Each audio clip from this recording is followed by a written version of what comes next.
चलिए, ब्रेक के बाद एक बार फिर से आप सभी का स्वागत है। मैं हूं आपके साथ मनीषा शर्मा और इस वक्त की बड़ी खबर आप तक साझा करते हैं। यूपी में समाजवादी पार्टी का सियासी दांव देखा गया है, जहां पर ब्राह्मणों को रिझाने की कोशिश में है समाजवादी पार्टी। और आज सपा ने ब्राह्मण नेताओं की बैठक भी बुला ली है।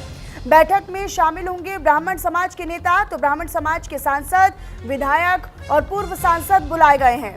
2027 चुनाव के रोड मैप पर पार्टी में मंथन किया जा रहा है और ब्राह्मण नेताओं को, सांसदों को, पूर्व सांसदों को, नेताओं को बुलाया जा रहा है ताकि ब्राह्मणों को रिझाया जा सके। और ब्राह्मणों को रिझाने के लिए क्या एक पृष्ठभूमि या फिर एक रणनीति तैयार की जाए। ब्राह्मण वोट बैंक पर समाजवादी पार्टी की नज़र है। एक तरफ आप ये समझिए कि पीडीए का फॉर्मूला हमने देखा कि 2024 के लोकसभा चुनाव में यूपी में कितना कारगर साबित हुआ, जिसमें एक नेक टू नेक फाइट कई ऐसी लोकसभा सीटों पर दिखाई दी जहां पर बीजेपी मजबूत थी, लेकिन अखिलेश यादव ने अपने पीडीए फॉर्मूले के तहत वहां पर चुनौती देने का काम किया और एक बेहतर विपक्ष के तौर पर उन्होंने अपनी जो प्रदर्शन था सीटों का वो किया। अब पीडीए का फॉर्मूला एक तरफ, लेकिन ब्राह्मणों को भी रिझाने की कोशिश समाजवादी पार्टी कर रही है और सर्व समाज या आप कह सकते हैं कि समाज को एक साथ लेने की कोशिश, किसी एक जातिगत या किसी एक वर्ग पर फोकस अब अखिलेश यादव का नहीं है। और इससे ये अंदाज़ा लगाया जा सकता है, क्योंकि बीजेपी ब्राह्मण वोट बैंक की पार्टी हमेशा से ये कहा जाता है कि यूपी में खास तौर पर, लेकिन यादव समाज से अलग, मुस्लिम समाज से अलग और ब्राह्मण या फिर पिछड़ा दलित समाज से अलग अगर ब्राह्मण की बात करें तो ब्राह्मणों के बीच में भी अपनी पकड़ को मजबूत करने के लिए या अपनी पैठ को जमाने की कोशिश करते हुए अखिलेश यादव नजर आ रहे हैं। और पार्टी जो है अब वो ब्राह्मण वोट बैंक पर नजर बनाए हुए, इसी सिलसिले में ये बैठक जो है वो बुलाई गई है। आलोक मेरे साथ, मेरे सहयोगी जुड़ गए हैं फोन लाइन पर अधिक जानकारी के साथ। सीधा उन्हीं का रुख करते हैं। आलोक, आज समाजवादी पार्टी ने ब्राह्मण नेताओं की बैठक बुलाई है, कितने बजे बैठक है, कौन कौन इसमें शामिल होगा और किस तरह की रणनीति या रोड मैप तैयार होने की उम्मीद? देखिए, समाजवादी पार्टी अब ब्राह्मण वोटों को साधने की पूरी कोशिश कर रही है, क्योंकि उसको ये लगता है कि ब्राह्मण एक ऐसा वोटर्स है जिसको साधने से समाजवादी पार्टी की नैया पार हो सकती है। इसी सिलसिले में आज अखिलेश यादव ये बैठक करने वाले हैं, क्योंकि आने वाले समय 5 अगस्त को जनेश्वर मिश्रा की जयंती, जो छोटे लोहिया कहे जाते हैं, उनकी जयंती है। उनकी जयंती पर ब्राह्मण सम्मेलन, एक बृहद ब्राह्मण सम्मेलन करने की तैयारी है समाजवादी पार्टी की। उसी सिलसिले में आज ये बैठक होगी।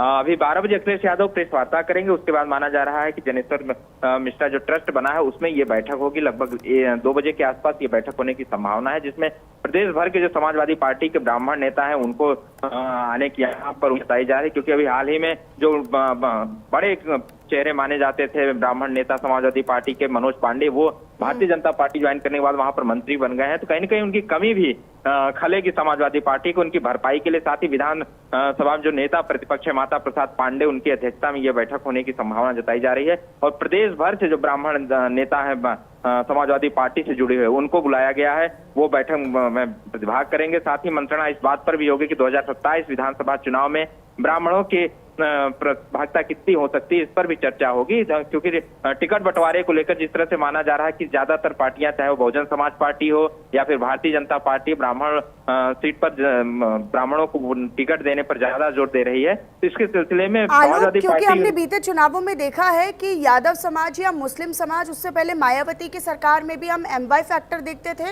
लेकिन क्या एमवाई फैक्टर के अलावा मुस्लिम या पिछड़ा दलित फैक्टर हम देखते थे, लेकिन ब्राह्मणों के बीच की अगर बात करें तो ब्राह्मणों के बीच में बीजेपी की स्वीकार्यता कंपैरेटिवली बहुत ज्यादा है समाजवादी पार्टी या बसपा के मुकाबले।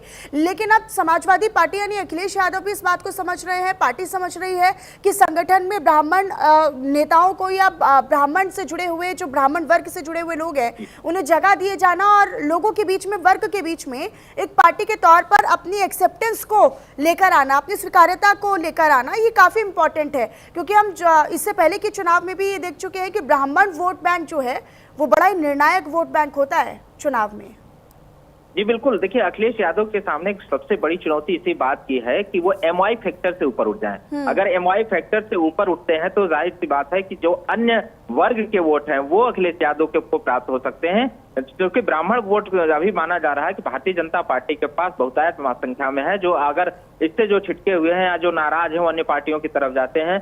अगर वर्तमान स्थिति देखी जाए तो एक ऐसा परिदृश्य बनाया जा रहा है उत्तर प्रदेश की राजनीति में कि भारतीय जनता पार्टी से ब्राह्मण नाराज हैं, ब्राह्मण नाराज। ये लगातार अखिलेश यादव भी कहते आ रहे हैं, बहुजन समाज पार्टी की मुखिया मायावती भी कहती आ रही हैं कि ब्राह्मणों की उपेक्षा हो रही है। तो उनको ये लग रहा है कि हो सकता है ये जो ब्राह्मण उपेक्षित अपने आप को महसूस कर रहे हैं या उपेक्षित हैं, वो समाजवादी पार्टी की तरफ शिफ्ट हो जाएं। और समाजवादी पार्टी की तरफ जैसे ही शिफ्ट होते हैं, अगर 2 से 3% वोट भी समाजवादी पार्टी का बढ़ता है तो समाजवादी पार्टी काफी आगे बढ़त बना सकती है। इसलिए ये छवि धीरे धीरे अखिलेश यादव हटाना चाहते हैं। अखिलेश, और ये भी जानकारी है कि इस बैठक में संगठन को मजबूत करने या जनसंपर्क अभियान चलाने और साथ ही समाज के प्रभावशाली लोगों को पार्टी से जोड़े जाने की रणनीति भी तय हो सकती है।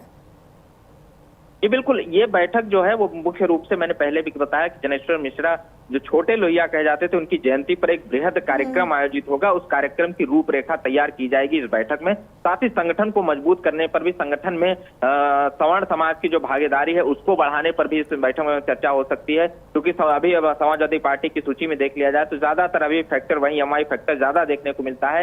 इस फैक्टर से ऊपर उठकर संगठन में भी इनकी भागीदारी दी जा सकती है। साथ ही साथ अखिलेश यादव अभी जो MLC के चुनाव होंगे उसमें भी हो सकता है कि सवर्णों को आगे चेहरा बनाकर आगे रखें। केंद्रीय राजनीति में भी अगर ले जाने की बात हो सवर्णों को, वहां भी ले जाने, राज्यसभा सदस्यों की भी संख्या अगर बढ़ाने की बात हो तो रख सकते हैं। क्योंकि वर्तमान में जो स्थिति है समाजवादी पार्टी के पास, समाजवादी पार्टी के जो कोर वोट बैंक है वो तो उनके पास है ही, उसके अलावा जो वोट बैंक उनको चाहिए वो सवर्णों का चाहिए, MI फैक्टर से ऊपर उठकर चाहिए। और अगर ये छवि हटाने में अखिलेश यादव कामयाब हो जाएंगे तो हो सकता है कि एक बड़ा तबका सवर्णों का समाजवादी पार्टी की तरफ जा सकता है। लेकिन फिलहाल ऐसा होता दिख नहीं रहा है, क्योंकि भारतीय जनता पार्टी जिस मजबूती के साथ सवर्णों की बात कर रही है, हिंदुओं की बात कर रही है, तो इसमें जो ये एक सूत्र में बांध कर रखने की जो क्षमता है भारतीय जनता पार्टी में, वो क्षमता भारतीय जनता पार्टी के अंदर बहुत प्रबल है। हालांकि अखिलेश यादव इसकी काट जरूर ढूंढ रहे हैं, लेकिन ये वक्त बताएगा।